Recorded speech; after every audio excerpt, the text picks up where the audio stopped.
নমস্কাৰ, এই মুহূৰ্তত আহি পৰিছে আজিৰ কেইবাটাও গুৰুত্বপূৰ্ণ খবৰ। আজি 14 অক্টোবৰ, অসমৰ বিভিন্ন প্ৰান্তৰ পৰা আহিছে কেইবাটাও গুৰুত্বপূৰ্ণ খবৰ। আজিৰ ব্ৰেকিং নিউজ।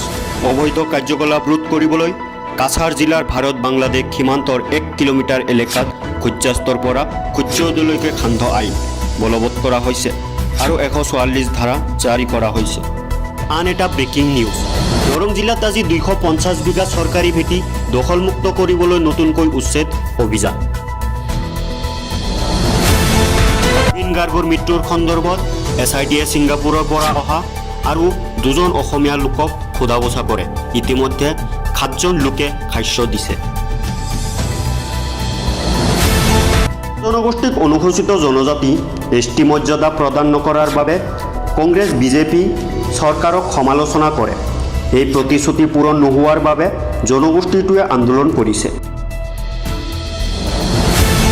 গণ পৰিষদ প্ৰতিষ্ঠা দিৱসত সভাপতি অতুল বৰাই কয় যে জুবিন গাৰ্গৰ অসমৰ দৃষ্টিভংগী AGPৰ প্ৰতিষ্ঠাপক নীতিৰ সৈতে মিল নাখায়। জুবিন গাৰ্গৰ মৃত্যুৰ ন্যায় আৰু দোষীসকলক শীঘ্ৰে শাস্তি দিয়াৰ দাবীত সদৌ অসম ছাত্ৰ সন্থাৰ ৰাজ্যজুৰি প্ৰতিবাদ কাৰ্যসূচী।